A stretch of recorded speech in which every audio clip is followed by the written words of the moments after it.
Assalamu alaikum warahmatullahi ta'ala wa barakatuh. Barkanku da zuwa cikin wannan tashar tamu mai albarka sunan sirrin Hausa TV. Idan yau ne farkon zuwanka a cikin wannan tasha, ku danna mana subscribe sannan ku danna alamar kararrawa ta yadda da zarar mun ɗora shirye-shiryen mu za ku saurare mu.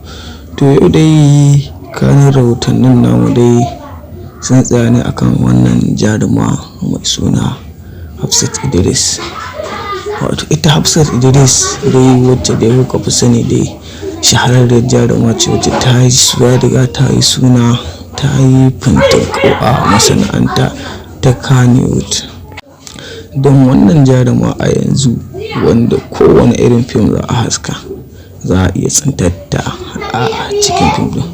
To wannan jaruma dai an samu wani labari wanda labarin ba shi da daɗin ji, wanda abinda ta yi bai da wata kyauta ba kwata-kwata.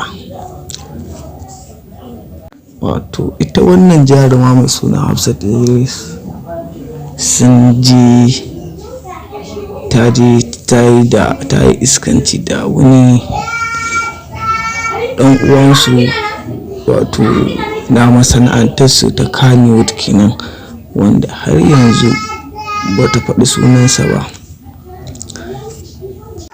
inda ta ji haushi bayan sun gama iskancin da za su yi. To ba mu dai san me yi tsakaninsu ba, abin da za ta ji haushi Allah ne dai masani. Saboda wannan jaruma da ke gani iskancin da suka yi, ta ji zafin abin da suka yi da iskancin da suka yi, har take wa shi wannan dan kannywood din barazanar ai ta ɗauke shi bidiyo, in ba ka ba za ta fitar da bidiyon da suka yi iskanci tsirara. To kun ga ita abin kunya ba gaba ta bashi ba baya ba.